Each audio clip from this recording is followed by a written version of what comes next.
Bapak Ibu Guru serta para siswa sekalian yang dikasihi oleh Tuhan kita Yesus Kristus. Kita bersyukur oleh karena kasih setia dan rahmat Tuhan masih menolong dan menyertai kita sampai saat ini. Sehingga kita boleh bersama-sama boleh menikmati akan firman Tuhan, akan puji-pujian, persembahan, dan utamanya chapel kita pada siang hari ini. Oleh karena itu, mari kita menyiapkan hati kita untuk kita memulai akan chapel ini di dalam penyertaan dan pertolongan Tuhan. Mari kita berdoa. Bapa di surga, kami datang kepadamu di siang hari ini.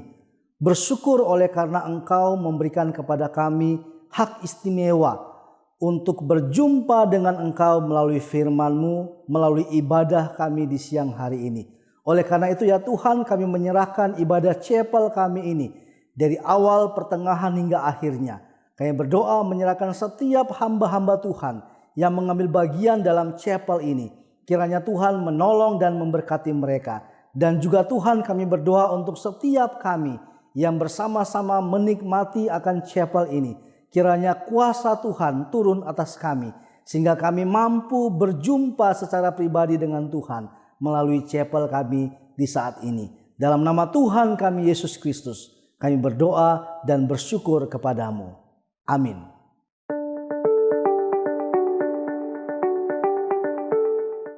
Saat ini kita akan menyanyikan sebuah lagu pujian yang berjudul Tak Satu Pun.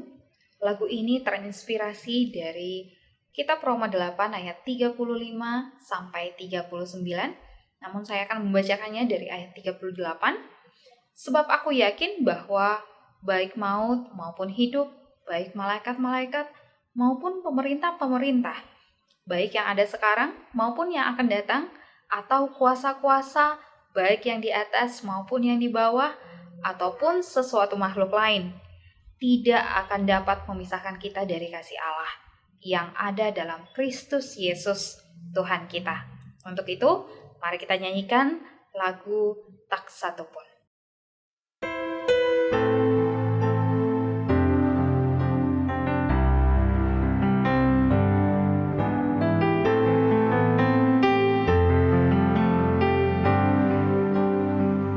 Apa yang dapat memisahkanku dari kasih-Mu Tuhan, sahabatku? Kelaparan-Kah, ketelanjangan-Kah, tak satu pun, tak satu pun.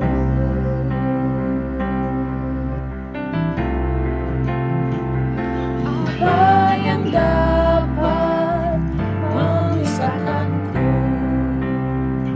dari kasih-Mu Tuhan, sahabatku?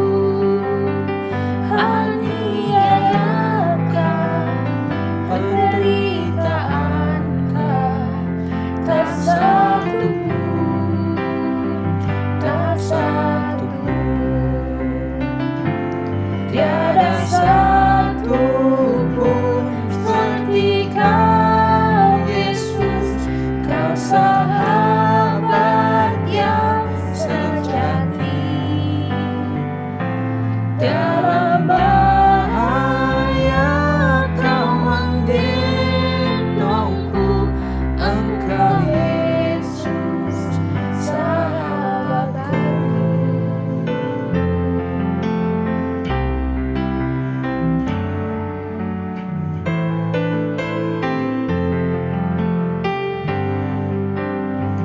Apa yang dapat memisahkanku dari kasih-Mu Tuhan, sahabatku? Sakit, penyakit, percobaan-Kah, tak satu pun, tak satu pun. Tiada satu pun seperti Kau, Yesus. Kau sahabat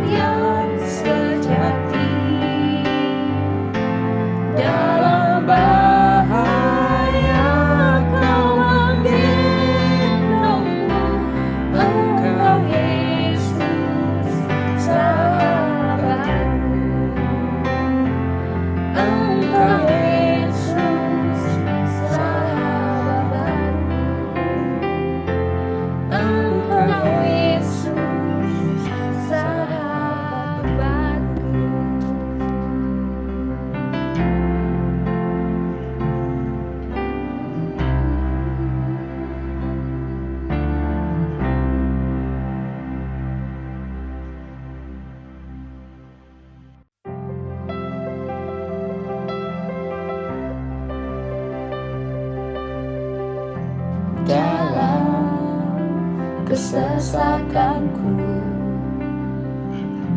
Kau beri kedamaianmu dalam keraguan, ku temukan wajah-Mu.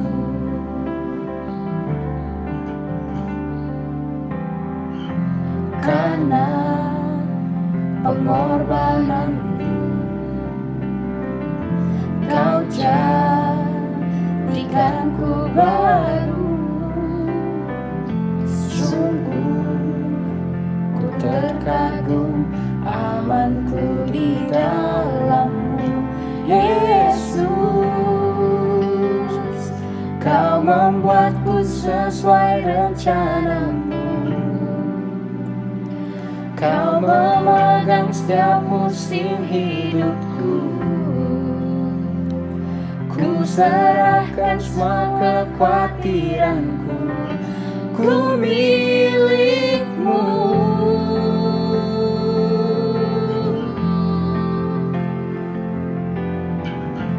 Karena pengorbanan-Mu,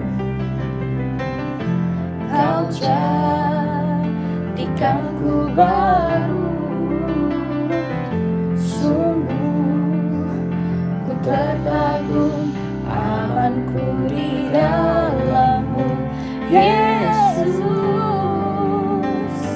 Kau membuatku sesuai rencana-Mu. Kau memegang setiap musim hidupku.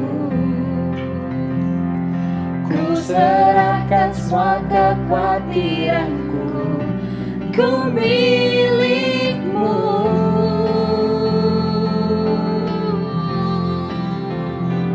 Semua kekuranganku Kau pun tahu, tetap Kau pandang indah dalam-Mu. Ku angkat tanganku dan berseru, ku milik-Mu.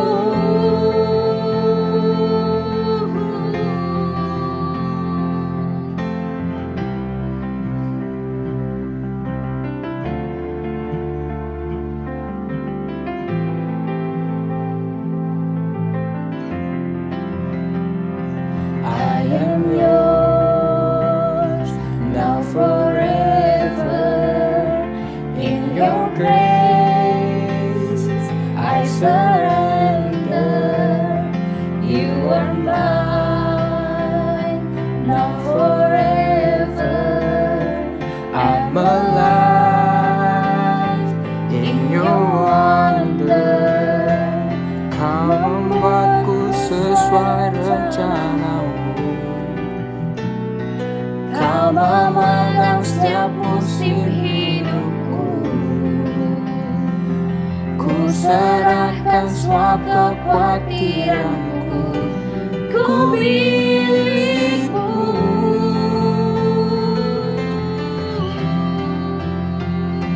Semua kekuranganku Kau pun tahu, tetap Kau pandang indah dalam-Mu.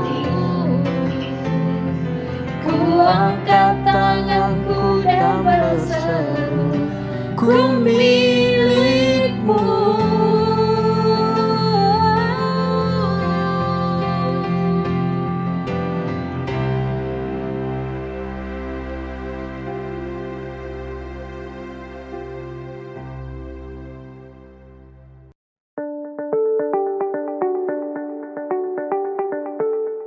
Selamat pagi Bapak Ibu, teman-teman yang terkasih di dalam Tuhan Yesus Kristus. Pagi ini perkenalkan, nama saya Denny Teguh Sutandio, mahasiswa praktek 1 tahun dari STT Saat di Surabaya. Sebelum kita bersama-sama merenungkan kebenaran firman Tuhan, mari kita berdoa terlebih dahulu. Mari kita berdoa. Tuhan, kami mengucap syukur Engkau memberikan kesempatan kepada kami untuk kami boleh berkumpul bersama di dalam chapel pada hari ini. Tuhan, kiranya tolong setiap kami untuk kami boleh memahami kebenaran firman-Mu, Roh Kudus kiranya boleh membuka hati dan pikiran kami sehingga kami boleh memahami firman-Mu dan boleh menerapkannya dalam kehidupan kami sehari-hari. Kiranya Engkau sendiri berbicara kepada kami dan tolonglah hamba-Mu di dalam kelemahan, keterbatasan, supaya dapat memberitakan firman-Mu dengan jelas, dengan benar, dan dengan penuh kuasa. Terima kasih Bapa, kami menyerahkan jam pemberitaan firman-Mu di dalam nama Tuhan Yesus. Kami mengucap syukur dan berdoa. Amin.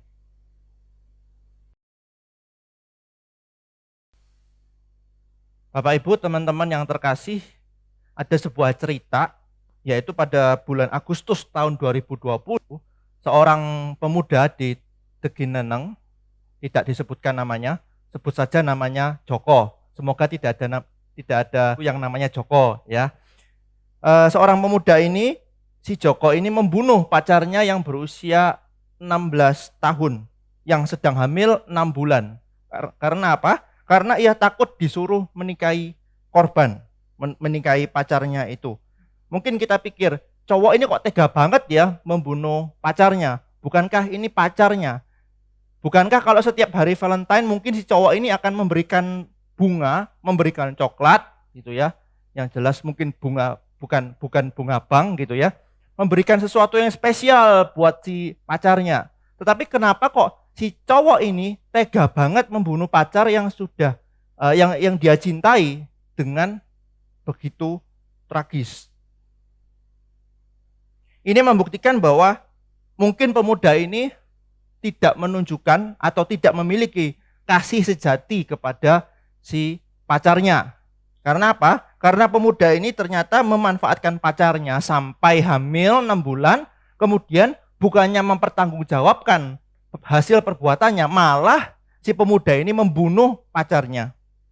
Atau di sisi lain ada sebuah cerita di Malaysia, di luar negeri seperti itu. Seorang anak yang berusia 35 tahun, yang sudah cukup dewasa tentunya, itu membunuh papanya sendiri, ayahnya sendiri. Karena apa? Karena pada waktu itu anaknya sedang ditegur oleh papanya. Jadi anaknya sedang bermain HP dan tidak mau bekerja. Kemudian papanya menegur si anak, kemudian anaknya mungkin tidak terima, mungkin dia tersinggung, kemudian akhirnya si anak itu membunuh papanya. Kenapa anak ini bisa membunuh papanya sendiri? Kita mungkin tidak tahu dengan pasti, tetapi paling tidak alasannya mungkin karena anaknya ini terlalu dimanja oleh papanya, terlalu dikasihi oleh papanya. Mungkin ketika anak ini dari kecil bersalah, melakukan kesalahan, tidak pernah ditegur atau jarang ditegur oleh orang tuanya. Jadi dibiarin terus sama orang tuanya. Akhirnya lama-kelamaan ketika anak ini sudah dewasa, bahkan sudah umur 35 tahun, maka ketika anaknya tidak bekerja, main HP terus gitu ya. Mungkin main game gitu di smartphone-nya dan tidak bekerja. Akhirnya apa? Ketika orang tuanya negur, anaknya nggak terima. Karena apa? Ayahnya dianggap mencampuri urusan anaknya. Akhirnya anaknya jengkel kemudian membunuh papanya. Nah, di sini kita melihat dari dua kasus ini, dua kisah ini, kita belajar bahwa orang yang seharusnya mengasihi dan menunjukkan kasihnya kepada orang lain ternyata tidak mengasihi, seperti kasusnya seorang pemuda yang membunuh pacarnya yang berusia 16 tahun tadi. Atau juga orang yang seharusnya mengasihi, yang menunjukkan kasihnya kepada orang lain, seperti seorang ayah ini ternyata tidak menunjukkan kasihnya. Karena apa? Terlalu mengasihi anaknya. Nah, kekristenan mengajarkan bahwa kasih sejati adalah kasih yang tidak memanfaatkan atau tidak mengorbankan orang lain, seperti yang dilakukan oleh pemuda yang membunuh pacarnya tadi. Tetapi di sisi lain, kasih yang sejati di dalam kekristenan juga tidak meniadakan murka. Nah, semuanya itu kita dapatkan, kita temui di dalam salib Kristus. Kok bisa ya? Kok bisa seperti itu? Di dalam kasih ada pengorbanan, di dalam salib ada pengorbanan, di dalam salib ada murka. Mengapa bisa demikian? Mari kita membuka Alkitab kita di dalam Roma 5 ayat yang ke-8 sampai yang ke-11. Roma pasal yang ke-5 ayat 8 sampai yang ke-11. Roma pasal yang ke-5 ayat 8 sampai 11. Demikianlah firman Tuhan. Akan tetapi Allah menunjukkan kasih-Nya kepada kita oleh karena Kristus telah mati untuk kita ketika kita masih berdosa. Lebih-lebih karena kita sekarang telah dibenarkan oleh darah-Nya, kita pasti akan diselamatkan dari murka Allah. Sebab jikalau kita ketika masih seteru diperdamaikan dengan Allah oleh kematian anaknya, lebih-lebih kita yang sekarang telah diperdamaikan pasti akan diselamatkan oleh hidupnya. Dan bukan hanya itu saja, kita malah bermegah di dalam Allah oleh Yesus Kristus Tuhan kita. Sebab oleh Dia kita telah menerima pendamaian itu. Amin. Tindakan dari si pemuda tadi yang habis menghamili pacarnya kemudian membunuh pacarnya itu pasti dikutuk oleh agama manapun. Kenapa? Karena semua agama pasti mengutuk tindakan itu dan memberikan alasannya, yaitu karena tindakan itu termasuk tindakan yang berdosa. Kenapa disebut sebagai tindakan yang berdosa? Kemungkinan mereka para penganut agama manapun akan mengajarkan bahwa tindakan pembunuhan itu bertentangan dengan konsep kasih Tuhan. Jadi semua agama apapun mereknya pasti mengajarkan bahwa Tuhan itu maha kasih. Kalau kita tahu di dalam pelajaran di SMA, karena ini di UPH College, yaitu SMA gitu ya, itu ada pelajaran mungkin disebut sebagai civics atau mungkin pendidikan Pancasila dan kewarganegaraan gitu ya. Kita pasti diajari bahwa Tuhan itu maha kasih. Tuhan itu maha kasih, Tuhan itu maha adil gitu ya. Yang jelas Tuhan itu bukan mahasiswa gitu ya, karena sama-sama maha, bukan seperti itu. Nah, tetapi bedanya adalah di dalam kekristenan, di dalam Alkitab, Tuhan atau Allah itu bukan hanya sekedar maha kasih, tetapi Allah adalah kasih itu sendiri. God is love. Allah yang adalah kasih menunjukkan kasih-Nya yang begitu besar kepada umat-Nya yang berdosa. Bagaimana cara? Kalau kita melihat di dalam Roma 5 ayat yang ke-8, teks yang baru kita baca, Paulus bilang, akan tetapi Allah menunjukkan kasih-Nya kepada kita oleh karena Kristus telah mati untuk kita ketika kita masih berdosa. Atau mungkin menggunakan terjemahan English Standard Version, dikatakan seperti ini, but God shows His love for us in that while we were still sinners, Christ died for us. Mungkin seolah-olah kita membaca terjemahan ESV sama LAI mungkin sedikit mirip. Ya, memang sedikit mirip. Tetapi penekanan ESV ini merupakan penekanan yang bagi saya itu cukup penting. Karena apa? Karena terjemahan ESV mengaitkan kasih Allah, God's love, ditunjukkan dengan cara ketika kita masih berdosa. Kalau LAI kan terjemahannya Allah menunjukkan kasih-Nya, kemudian langsung ada Kristus telah mati untuk kita. Tetapi English Standard Version menekankan bahwa Allah yang begitu besar, kasih-Nya kepada kita ditunjukkan pada waktu ketika kita masih berdosa. Apa pentingnya sih? In that while we were still sinners. Robert H. Mounce di dalam tafsirannya, dia bilang seperti ini. Christ died for us while we were still alienated from Him and cared nothing for His attention or affection. Yang artinya, jangan lupa jaga jarak, pakai masker, dan sebagainya. Bukan ya. Artinya adalah Kristus telah mati untuk kita, sementara kita masih terasing darinya dan tidak memedulikan perhatian atau kasih sayangnya. Di sini kita melihat bahwa Allah mengasihi umat-Nya ketika umat-Nya tidak mengasihi Dia. Kalau kita memperhatikan, kita membayangkan Allah begitu mengasihi kita, bukan pada waktu kita berbuat baik kepada Dia, bukan. Tetapi justru ketika kita tidak mengasihi Allah, Allah mengasihi kita. Umat-Nya bukan hanya tidak mampu berbuat baik, tetapi di sini dikatakan oleh Paulus, mereka benar-benar tidak mengasihi Allah. Atau kalau pakai bahasa Paulus, di dalam Efesus 2 ayat 1, kondisi umatnya dahulu adalah mati secara rohani. Atau siap dihukum oleh Allah karena dosa mereka. Kondisi mati secara rohani ini ditunjukkan dengan penjabaran Paulus di dalam Roma 3 ayat 10 sampai ke 18, di mana setiap aspek kehidupan manusia itu berdosa. Dari hatinya, dari pikirannya, dari perkataannya, dari tindakannya, semua berdosa.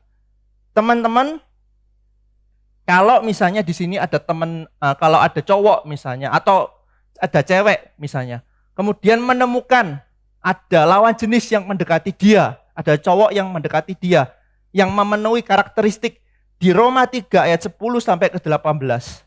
Kira-kira teman-teman yang cewek mau nggak terima cowok ini menjadi pacar teman-teman? Pasti nggak mau kan? Kita kan pasti mikirnya gini, amit-amit, nggak mau deh. Masa punya cowok sudah hatinya jorok gitu ya, pikirannya kotor, piktor gitu ya, terus tindakannya juga, aduh, parah lah seperti itu. Kita manusia melihat orang lain karakteristiknya seperti di Roma 3 ayat 10 sampai ke 18, kita sendiri mungkin tidak akan mau. Apalagi Allah yang maha kudus, sedangkan kita manusia yang berdosa, manusia yang menjijikkan di mata Allah. Allah pasti bukan hanya sekedar amit-amit, tetapi Allah benar-benar jijik dan ingin dan membenci manusia yang berdosa. Allah begitu membenci manusia karena dosa manusia.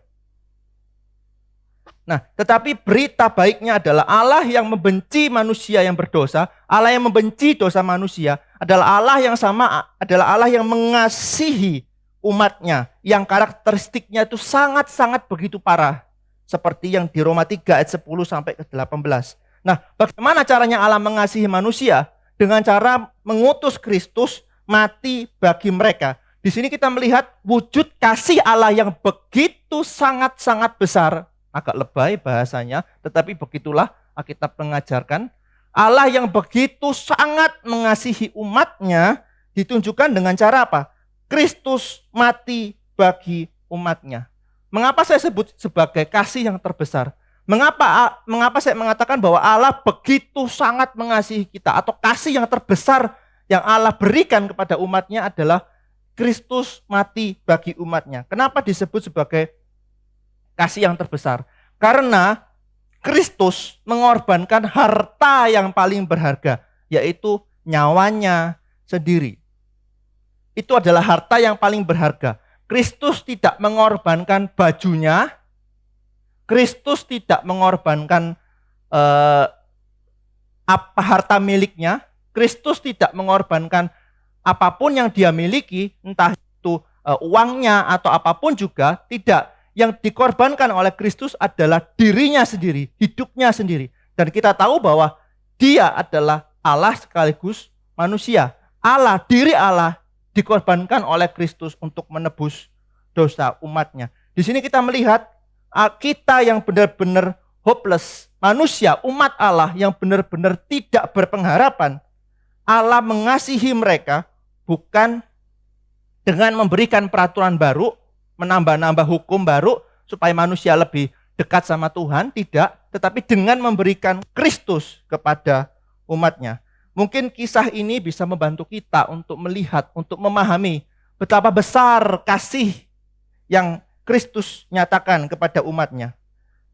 Charles Colson, atau panggilannya Chuck Colson, yang tentu bukan orang Jawa, bukan orang Surabaya karena ada caknya.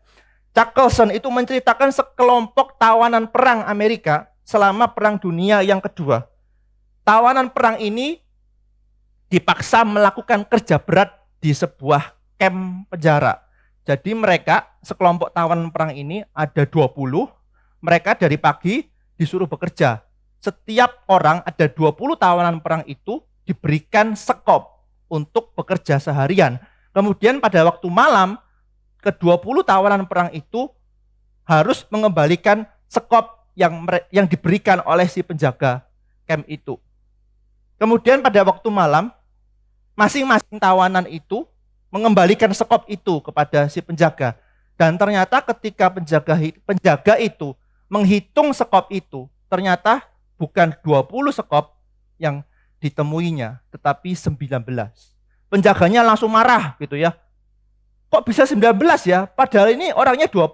Harusnya 20 sekop yang terkumpul. Kenapa kok 19? Akhirnya penjaga ini mengeluarkan senjata. Kita nggak tahu senjatanya. Yang jelas bukan celurit. Karena di Amerika nggak mungkin pakai celurit gitu ya.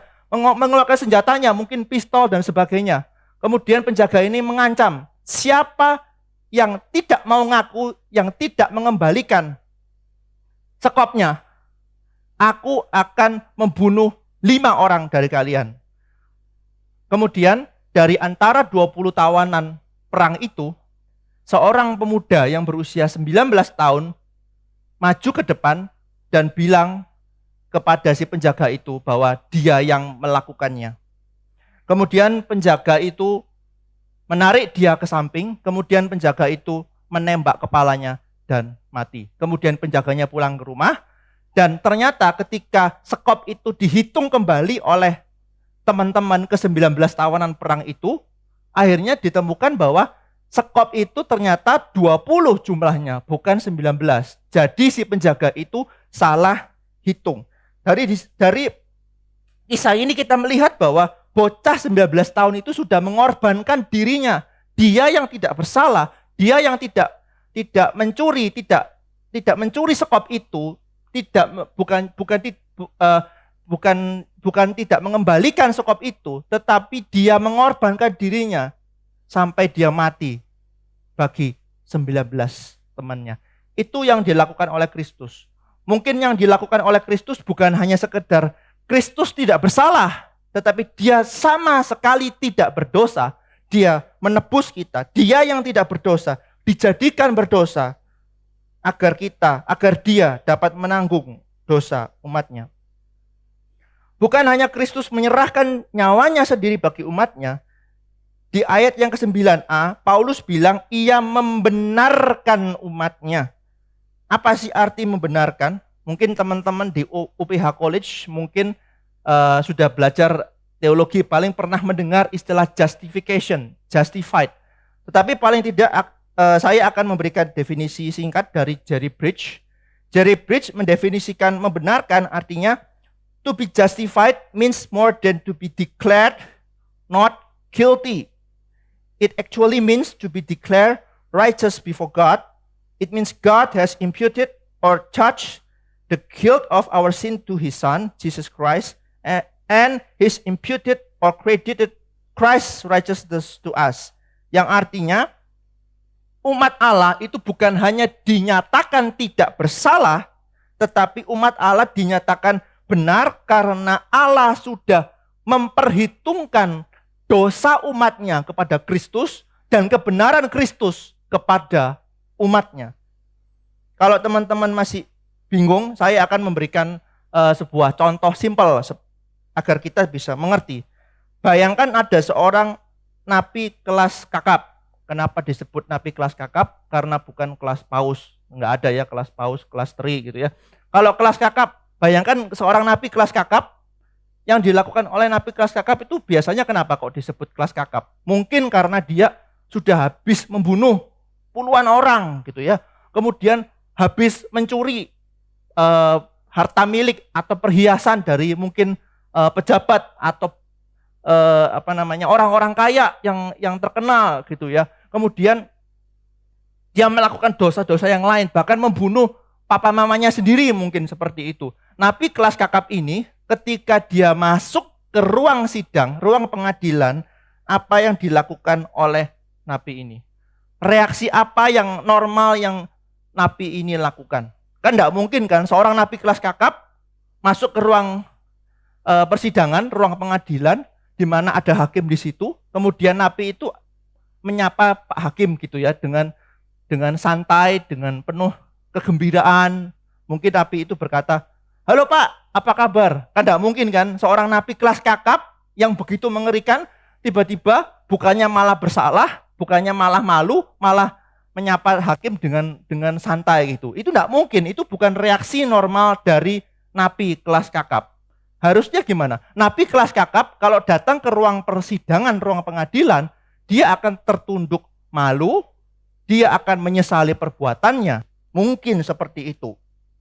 Nah, hal yang sama ketika napi itu masuk ke dalam ruang persidangan di mana ada hakim, napi yang tertunduk malu, kemudian si hakim ini ternyata kemungkinan adalah ayah dari teman dekat si napi. Tetapi mungkin si napi ini tidak tahu.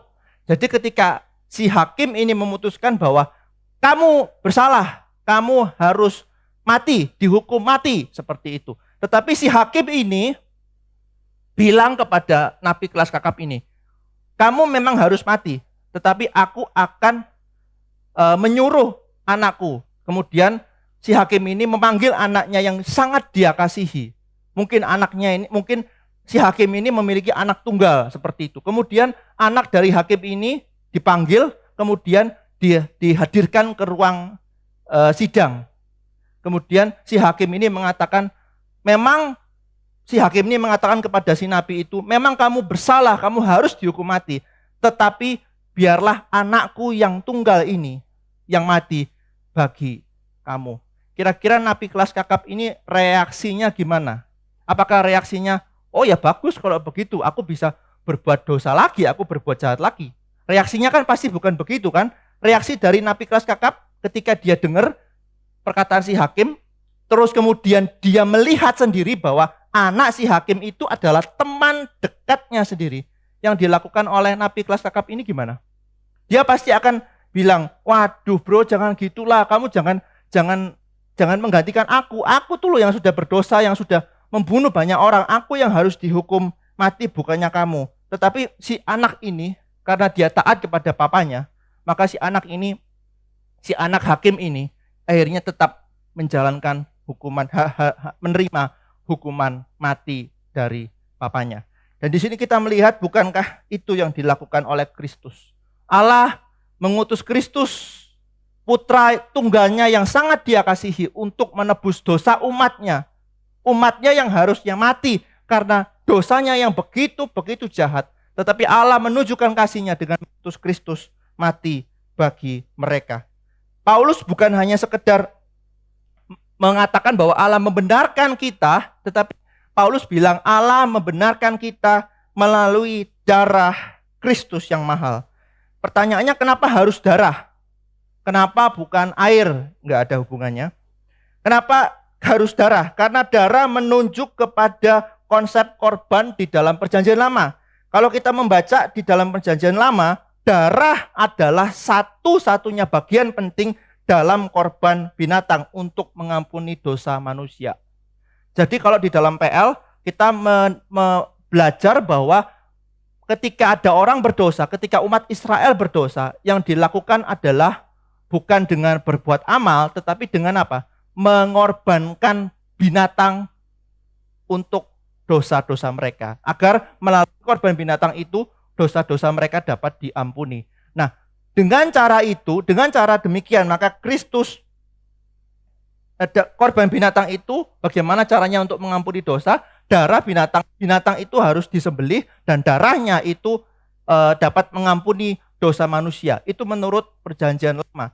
Nah, oleh karena itu Kristus mengambil konsep itu, apalagi didukung oleh Ibrani 9 ayat yang ke-22b, di mana penulis Ibrani mengatakan tanpa penumpahan darah tidak ada pengampunan. Maka Kristus mengorbankan darahnya sendiri, sama seperti darah korban binatang di dalam Perjanjian Lama, untuk mengampuni dosa umatnya. Kalau kita tahu darah Kristus bukan darah sembarangan, karena bukan berarti darah Kristus itu darah biru, gitu ya, bukan. Darahnya tetap merah, tetapi yang menjadi berharga adalah darah Kristus adalah darah nyawa dari Sang Allah itu sendiri, atau Sang Anak Allah itu sendiri. Makanya Thomas Schreiner di dalam tafsirannya mengatakan bahwa justification therefore was free but not cheap. Oleh karena itu pembenaran bersifat gratis tetapi tidak murahan.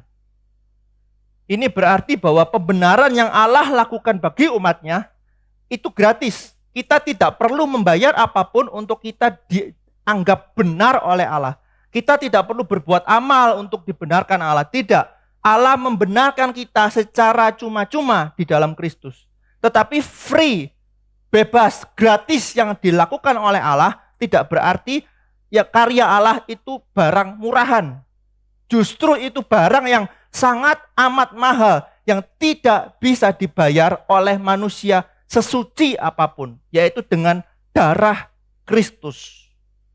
Itu berarti pembenaran yang Allah lakukan gratis sekaligus tidak murahan. Bukan hanya membenarkan kita, Paulus bilang di ayat yang ke-9b, kita pasti akan diselamatkan dari murka Allah. Menariknya di ayat yang ke-9, Paulus memulai perkataannya dengan berkata seperti ini. Lebih atau pakai terjemahan dari New American Standard Bible, dia diterjemahkan sebagai much more atau lebih banyak. Kata dasar yang Yunani yang dipakai adalah polus malon, atau di dalam tradisi para rabi Yahudi, kata ini berarti kal wayomer, artinya from the greater to the lesser, seperti itu. Lebih dari yang paling sulit, mungkin dari yang paling sulit menuju ke yang paling gampang. Jadi artinya seperti ini.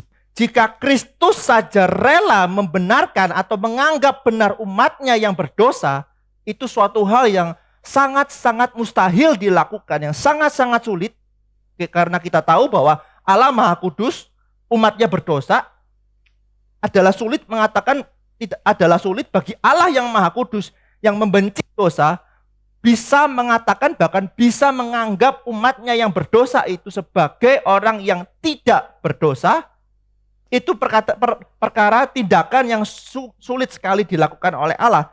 Tetapi jika Allah sudah melakukan hal yang sangat-sangat sulit, yang sangat-sangat mustahil, maka Allah yang sama pasti akan lebih gampang, lebih mudah untuk menyelamatkan umatnya dari murkanya pada hari terakhir, pada hari penghakiman. Ini berarti Allah bukan hanya sekedar membenarkan kita melalui darah Kristus, tetapi Allah yang sama adalah Allah yang menjamin pembenaran itu terjadi sampai selama-lamanya. Kita tidak akan dimurkai oleh Allah kembali karena Allah sudah menanggung murka itu dengan Kristus. Kenapa Paulus mesti bilang murka Allah? Di sini kita melihat kalau kita membaca di Roma 6 ayat 23, upah dosa ialah maut. Upah dosa ialah maut, maka ketika manusia berdosa mereka harusnya mati. Harusnya mereka dimurkai oleh Allah. Harusnya mereka mendapat hukuman dari Allah. Tetapi karena kasih-Nya yang besar, karena kasih Allah yang besar kepada manusia yang berdosa, maka disalib Kristus mati menebus dosa umatnya. Dengan cara membenarkan mereka yang tidak layak dibenarkan, sekaligus menjamin keselamatan mereka hingga akhir. Nah, kondisi manusia bukan hanya sekedar pendosa atau berdosa atau tidak mengasihi Allah, tetapi Paulus bilang di ayat yang 10a, Paulus bilang sebab jikalau kita ketika masih seteru, Paulus bilang kita adalah seteru atau musuh Allah. Kata Yunani yang dipakai adalah ektros. James Dunn itu memberikan definisi dari ektros, itu bisa dua definisi, yaitu yang pertama bersifat pasif, yaitu dibenci oleh Allah, atau juga bisa berarti aktif, yaitu memusuhi Allah. Kita bisa menyimpulkan bahwa kondisi manusia yang adalah musuh Allah dengan satu kalimat, yaitu umat Allah dulunya dibenci oleh Allah. Sangat dibenci oleh Allah. Berarti kita bukan hanya sekedar hopeless, tetapi kita benar-benar lifeless. Kita benar-benar tidak ada pengharapan, tidak memiliki kehidupan sejati karena kita dibenci oleh Allah.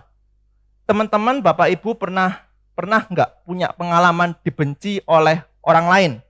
Kalau teman-teman siswa pernah nggak punya pengalaman dibenci oleh pacar gitu ya, dibenci oleh orang tua? Kalau Bapak Ibu guru yang ikut chapel ini, pernah nggak Bapak Ibu dibenci oleh anak-anak Bapak Ibu? Karena mungkin Bapak Ibu terlalu kaku, terlalu keras mendidik mereka. Nah, pengalaman dibenci itu merupakan pengalaman yang benar-benar menyakitkan, bukan?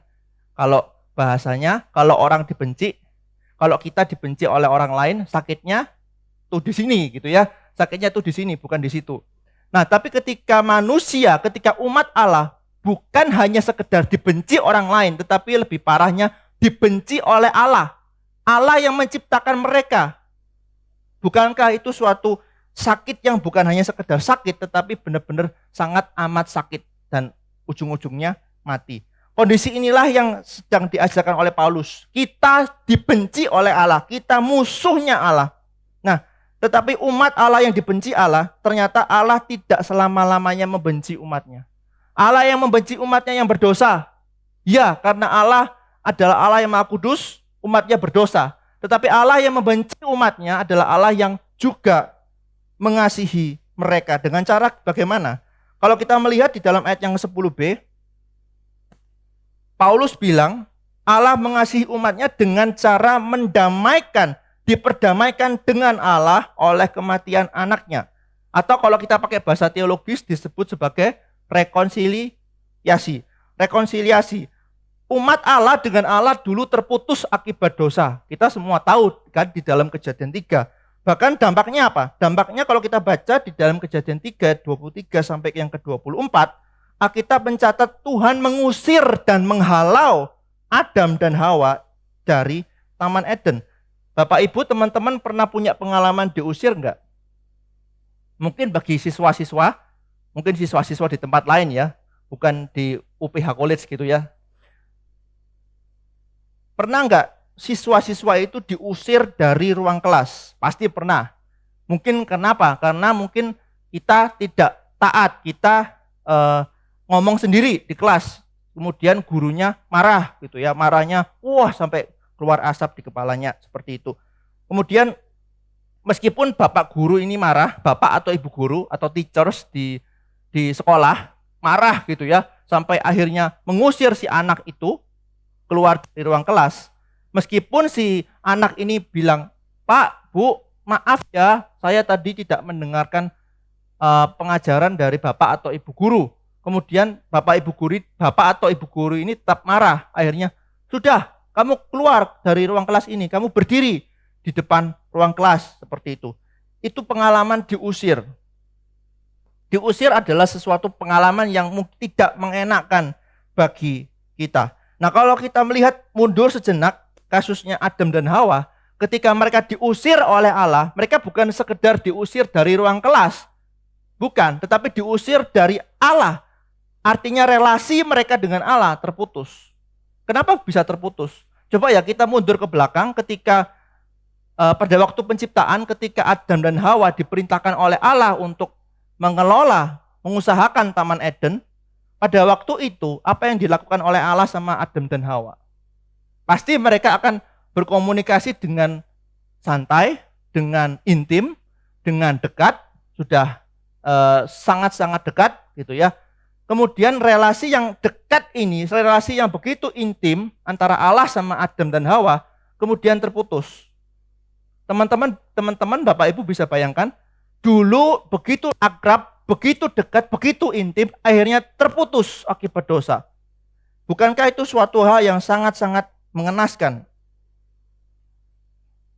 Di tengah kondisi manusia, di tengah kondisi umatnya yang benar-benar hopeless dan lifeless, maka Allah bertindak. Allah memilih beberapa orang untuk menjadi umatnya dan mengutus Kristus menebus dosa umatnya sekaligus mendamaikan relasi Allah dan umatnya yang terputus. Kita melihat di sini kalau memakai tafsiran dari Barclay Newman dan Eugene Nida, dia bilang kita diperdamaikan dengan Allah dalam kematian Kristus, itu dapat diterjemahkan kita dijadikan sahabatnya Allah oleh kematian Kristus. Di sini kita melihat bahwa kita manusia yang hopeless dan lifeless harusnya diusir oleh Allah, dihalau oleh Allah, dibenci oleh Allah. Sekarang menjadi best friend-nya Allah, kalau mau pakai bahasa sekarang gitu ya. Menjadi best friend-nya Allah. Bukankah itu suatu pengalaman, suatu yang kita alami, itu yang luar biasa sukacita. Menjadi best friend-nya Allah karena salib Kristus. Nah, apa artinya menjadi best friend-nya Allah? Newman dan Eugenides menafsirkan bahwa menjadi best friend-nya Allah, He caused us to sit with Him again, or He caused us to eat with Him again. Artinya dia menyuruh kita duduk bersamanya atau makan bersama-sama dengan Allah lagi. Ketika Allah menyuruh atau menyuruh kita, umatnya, untuk makan, duduk bersama dengan Allah, berarti itu menunjukkan suatu hak istimewa yang luar biasa yang Allah berikan kepada umatnya. Kita diajak, kita disuruh untuk duduk atau makan bersama-sama dengan dia. Bayangkan ya, kita yang berdosa harusnya dimurkai, bisa duduk, bisa makan bersama-sama dengan Allah. Itu menunjukkan apa? Dosa kita tidak lagi diperhitungkan oleh Allah. Karena tidak mungkin Allah bisa makan, bisa duduk bersama dengan orang yang berdosa, bukan? Karena dia Maha Kudus, tidak mungkin. Tetapi itu bisa dimungkinkan karena Kristus telah menebus kita. Menariknya di dalam rekonsiliasi ini, Allah yang berinisiatif merekonsiliasi dirinya dengan umatnya. John MacArthur bilang seperti ini. Reconciliation is not something man does, but what he receives. It is not what he accomplished, but what he embraces.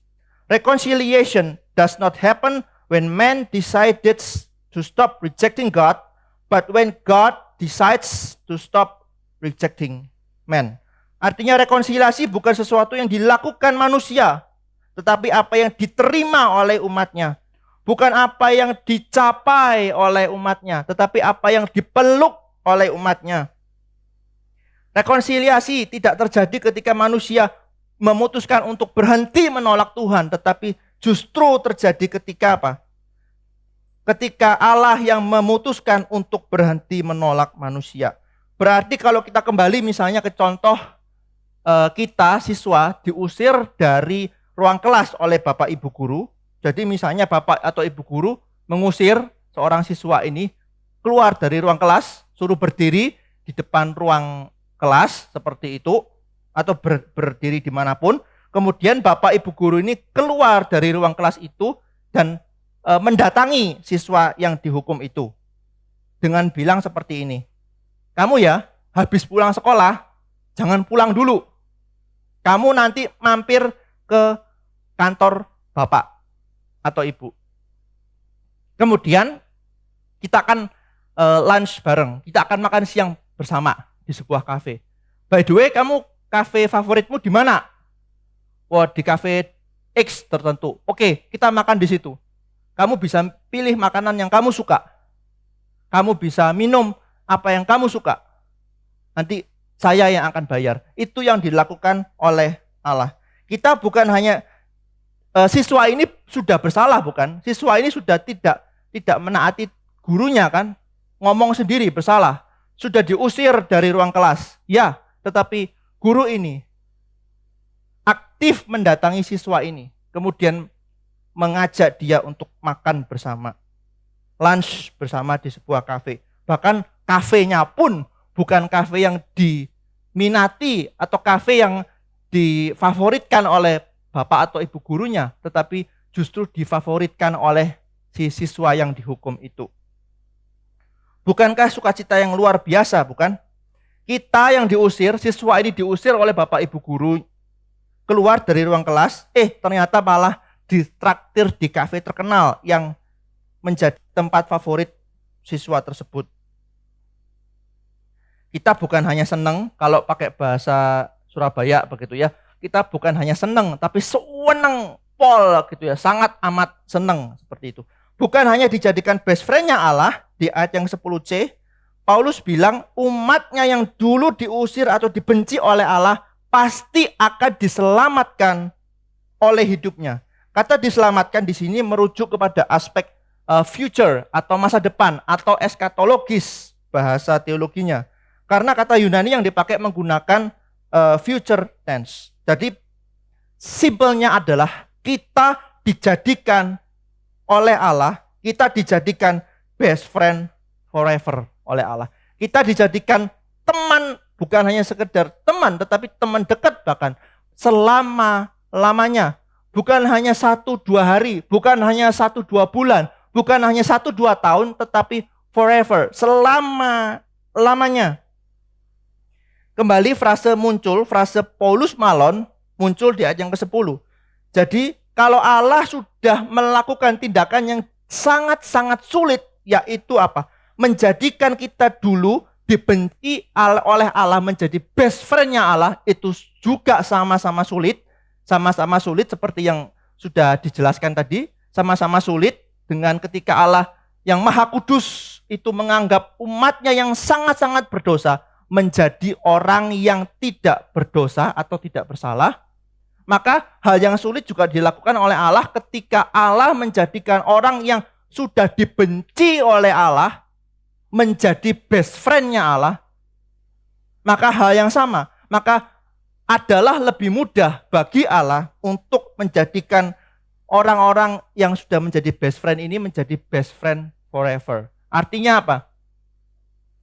Artinya belas kasih Allah, belas kasihan Allah, kasih Allah yang begitu besar, itu bukan hanya dinyatakan secara separuh, tetapi dinyatakan secara full, secara penuh.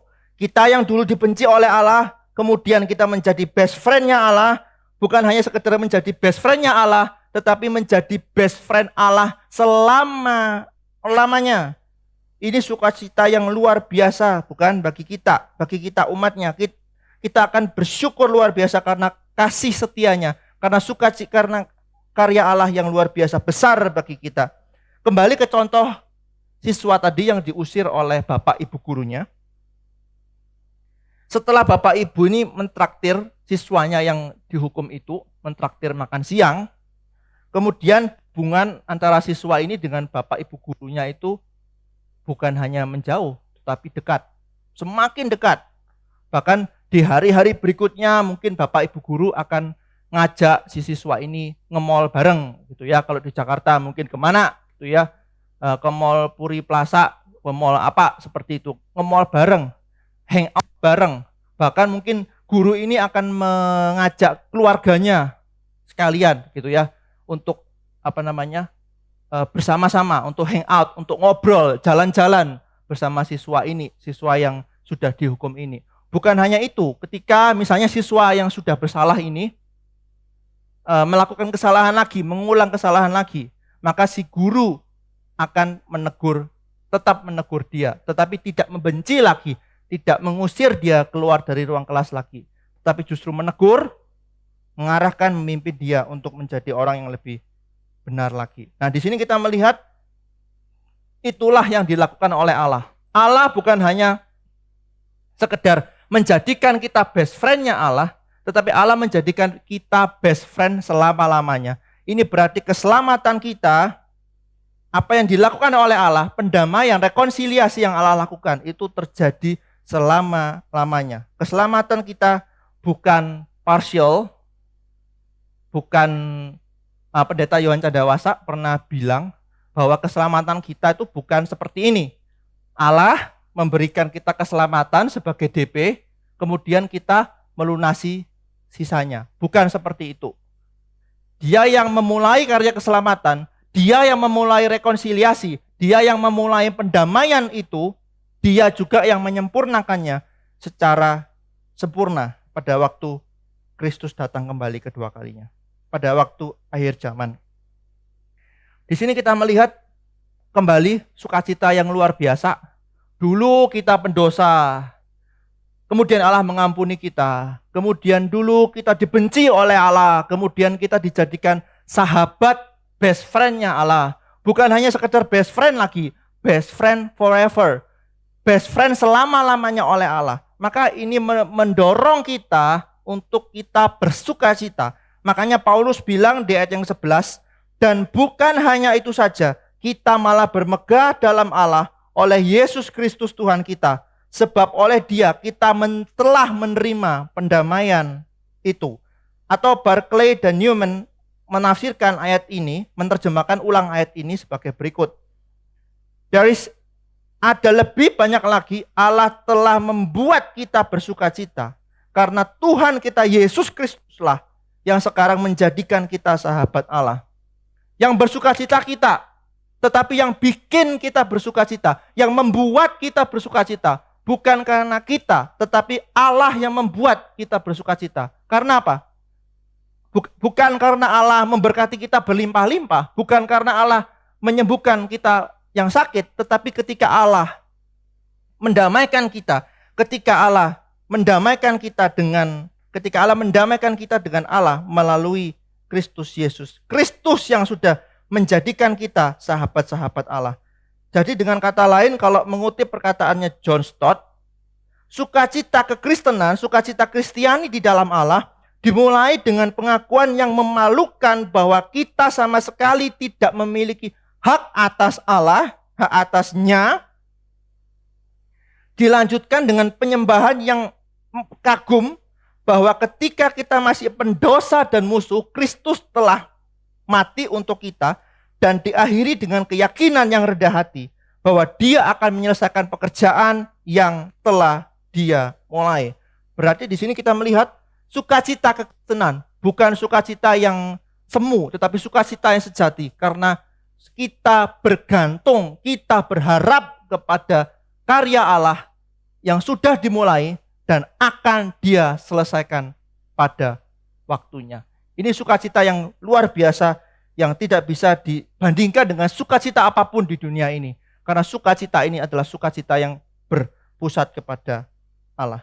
Hari-hari ini apakah Bapak Ibu, teman-teman saudara sekalian bersukacita di dalam Allah melalui Kristus? Mari kita mengintrospeksi diri kita. Yang pertama, apakah kita sudah memahami karya penebusan Kristus yang begitu luar biasa agung bagi kita?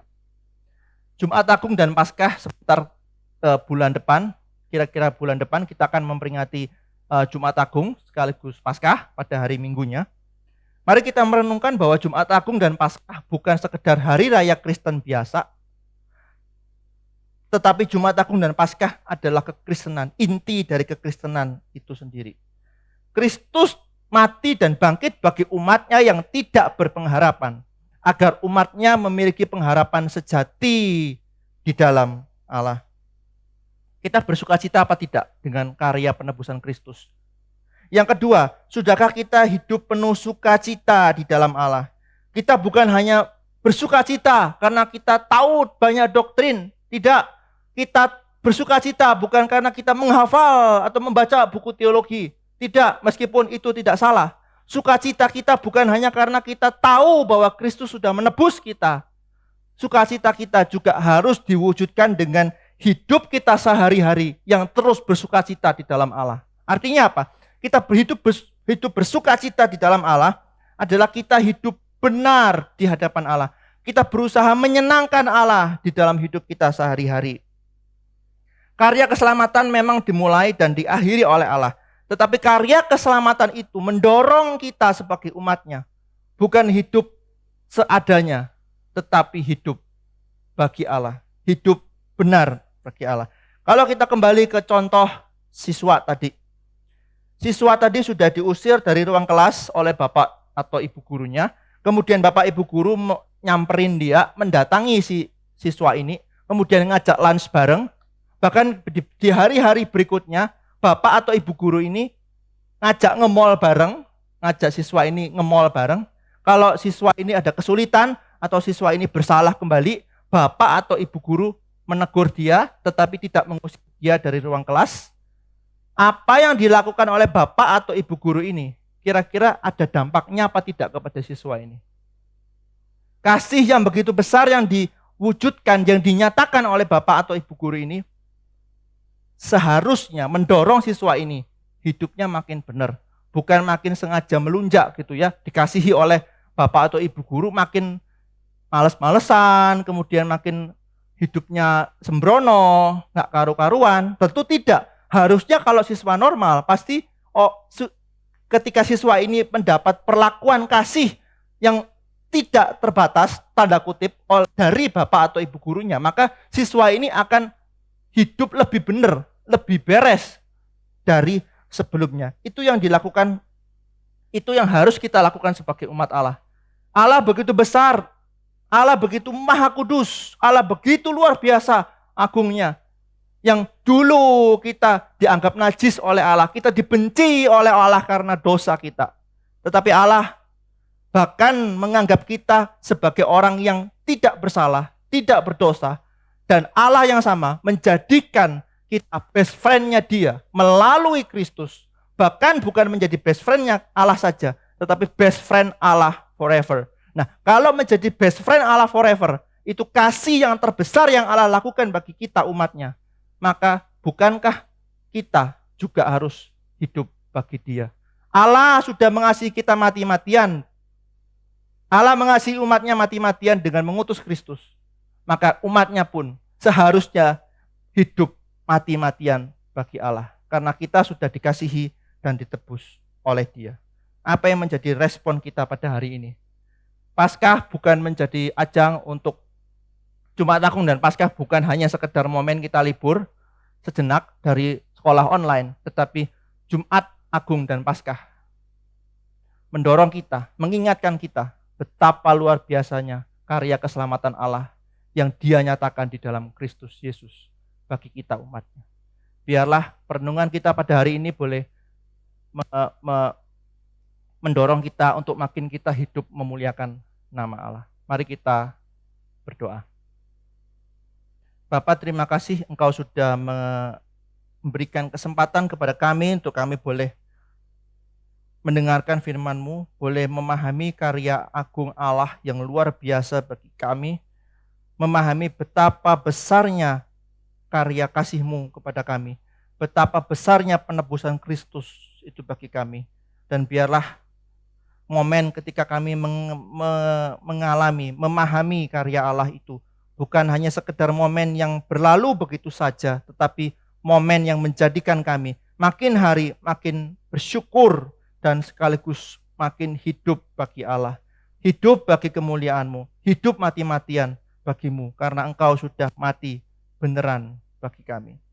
Biarlah hidup kami boleh berkenan di hadapan Tuhan dan terus boleh memuliakan nama Tuhan di dalam sehari-hari kami. Terima kasih Bapak, kami menyerahkan doa kami, permohonan kami di dalam nama Tuhan Yesus, Tuhan dan Juru Selamat kami yang sudah mati, sudah bangkit menebus kami. Kami berdoa dan bersyukur.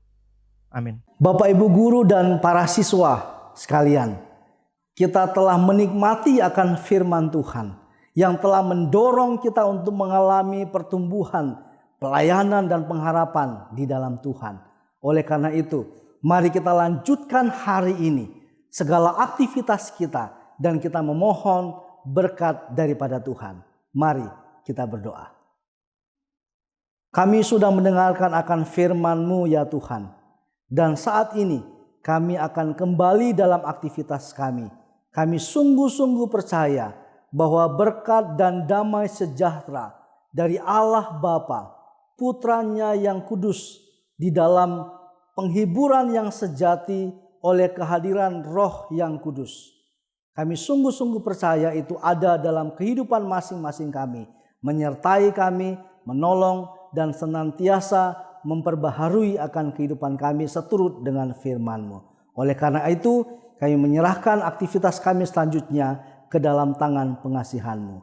Dalam nama Tuhan kami Yesus Kristus, kami sudah berdoa dan bersyukur. Amin.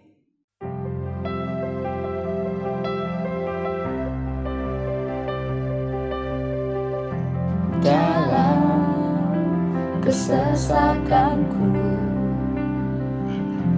Kau beri kedamaian-Mu,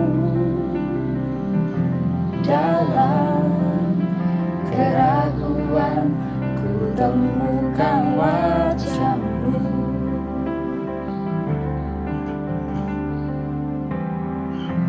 Karena pengorbananmu.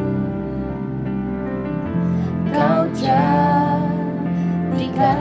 baru, sungguh ku terkagum, amanku di dalam-Mu, Yesus. Kau membuatku sesuai rencana-Mu, Kau memegang setiap musim hidupku. Ku serahkan semua kekhawatiranku, ku